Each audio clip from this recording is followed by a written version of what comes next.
అదే నాగార్జున గారు అది కూడా చెప్పారు. వాళ్ళ అక్కినేని నాగేశ్వరరావు గారి గురించి కూడా ఆయన మాట్లాడుతూ, ఈయన ఒక లెజెండరీ, ఇండియాకి సంబంధించిన లెజెండరీ ఆర్టిస్ట్‌లో అక్కినేని నాగేశ్వరరావు కూడా ఒకరు అని చెప్పేసి మోదీ గారు చెప్పిన సందర్భాన్ని కూడా ఆయన అదే దినోత్సవ వేడుకల సందర్భంగా. అవును. నెక్స్ట్ మళ్ళీ దీన్ని ఏమంటారు, ఇప్పుడు నాట్ ఓన్లీ నాగార్జున గారు వాళ్ళ ఫ్యామిలీ ఫంక్షన్ ఇప్పుడు ఏదైతే ఉందో, ఇప్పుడు మొన్న అంటే రేవంత్ రెడ్డిది తీసేస్తున్నా, మొన్న వీళ్ళ ఫ్యామిలీ ఫంక్షన్కి ఆయన ఇన్వైట్ చేశాడు. అవును. సో కన్వెన్షన్ కూల్చినందుకు ఆయనకి ఎలాంటి ఇది లేదు. Okay okay. అండ్ ఇంకొకటి అన్నపూర్ణ నుంచి కొత్త రోడ్డు వచ్చింది. అవును అవును. ఎప్పటి వరకు ఎవరు పగలగొట్టలేరు, రేవంత్ రెడ్డి వచ్చాక ఈ దారి వచ్చిందని కూడా అంటున్నారు. అది కూడా వాస్తవం కాదు. అంటే చాలా ఉంది విజ్ఞానం. అదేంటంటే ఇప్పుడు జూబ్లీస్ నుంచి అటు పోయే వరకు డెడ్ ఎండ్ వచ్చేసి అన్నపూర్ణ స్టూడియో ఉండేది కదా, ఆ రోడ్ అనేది వాంటెడ్లీ నాగార్జునకున్న ఇన్ఫ్లుయెన్స్ని ఉపయోగించేసి ఆ రోడ్డు పడకుండా చేశాడు అనేది ఎప్పటి నుంచో ఉంది.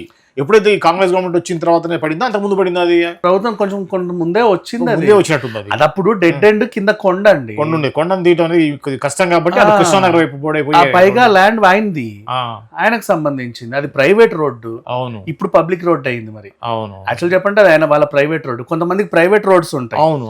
ల్యాంకో వచ్చింది, ఆయన మెయిన్ రోడ్ నుంచి చేసుకుంటే అది ల్యాంకో వాళ్ళ ప్రైవేట్ రోడ్. ఓకే. ఇప్పుడు పబ్లిక్ రోడ్ అయిపోయింది. అంతే అంతే, అందరు వాడుకోవచ్చు. చాలా మంది నార్నే నుంచి రోడ్డు పడ్డ వాళ్ళ ప్రైవేట్ రోడ్డు ఇప్పుడు పబ్లిక్ రోడ్ అయిపోయింది. అట్లా.